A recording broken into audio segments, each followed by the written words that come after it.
Kompetensi dasar pada materi ini adalah menganalisis sistem pencernaan pada manusia dan memahami gangguan yang berhubungan dengan sistem pencernaan, serta upaya menjaga kesehatan sistem pencernaan. Submateri pokok pada materi ini adalah bahan makanan dan kebutuhan energi.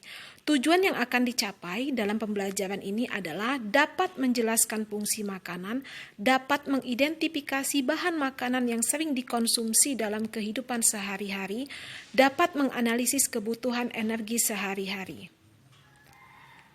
Tahukah Anda makanan itu apa?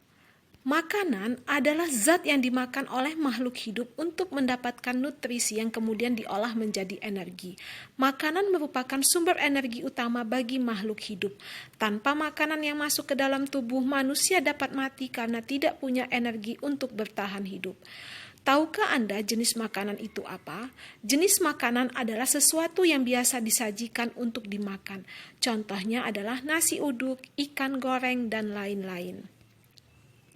Fungsi makanan secara umum ada 3. Yang pertama adalah makanan sebagai sumber tenaga atau energi. Yang kedua adalah makanan sebagai bahan pembangun. Yang ketiga adalah makanan sebagai pengatur. Pengatur di sini adalah zat yang berfungsi untuk mengatur metabolisme proses kerja tubuh. Bahan makanan. Bahan makanan adalah segala sesuatu yang dapat dimasak atau diolah, kemudian disajikan sebagai hidangan. Contohnya adalah beras, telur, dan bayam.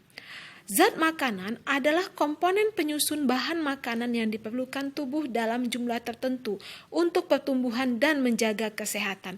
Jadi zat makanan ini terdapat pada bahan makanan. Contoh zat makanan adalah karbohidrat, protein, lemak, vitamin, dan mineral. Bahan makanan dibedakan menjadi 4. Yang pertama adalah bahan makanan pokok. Bahan makanan pokok yaitu bahan makanan yang setelah dimasak merupakan makanan utama yang dikonsumsi oleh orang tertentu dan merupakan sumber karbohidrat. Sumber bahan makanan pokok adalah beras, ubi-ubian, kemudian kentang dan jagung. Yang kedua adalah bahan makanan lauk pauk, yaitu bahan makanan yang setelah diolah merupakan makanan penyerta dari makanan utama dan merupakan sumber protein dan lemak. Contohnya adalah tempe goreng, tahu goreng, daging rendang, telur rebus, dan ikan. Yang ketiga adalah bahan makanan sayuran, yaitu bahan makanan dari tumbuh-tumbuhan yang setelah diolah menjadi makanan penyerta dari makanan dan merupakan sumber dari vitamin dan mineral.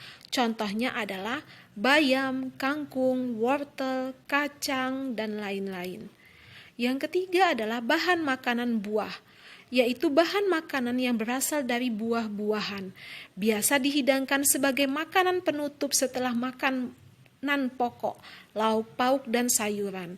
Merupakan sumber vitamin dan mineral. Contoh bahan makanan buah adalah buah, apel, mangga, jeruk, dan pepaya. Kebutuhan energi. Tubuh manusia ini membutuhkan energi untuk setiap kegiatan.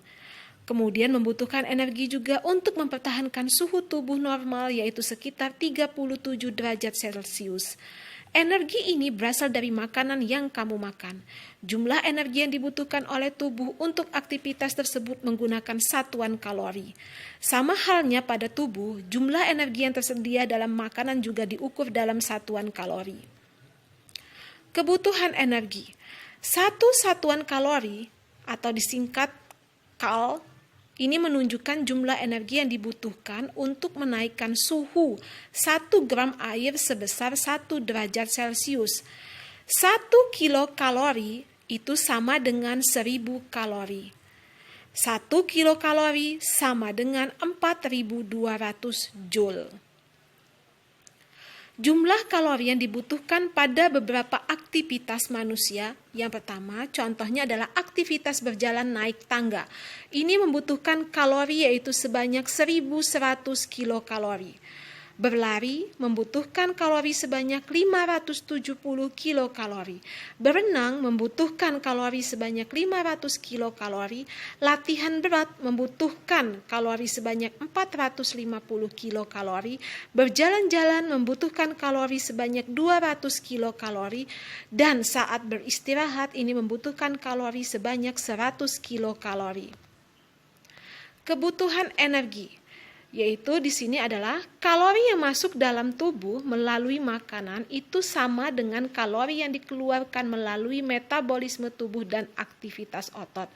Jika kalori yang masuk ini sama dengan yang dikeluarkan, maka terjadi keseimbangan energi, sehingga berat badan akan cenderung tetap.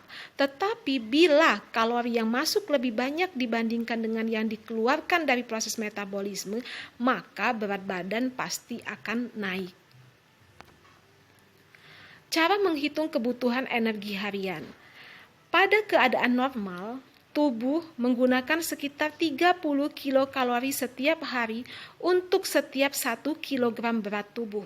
Sebagai contoh, jika berat badanmu 35 kilogram, untuk menjaga berat badanmu tetap, kamu membutuhkan kalori sebesar 35 kg dikali 30 kilokalori per hari sama dengan 1050 kilokalori setiap hari. Jadi dengan berat badan seberat 35 kg membutuhkan kalori sebanyak 1050 kilokalori setiap hari. Apabila kamu ingin menaikkan berat badan, maka kamu harus mengkonsumsi sekitar 3.500 kilokalori agar dapat menyimpan 500 gram atau setengah kilogram lemak.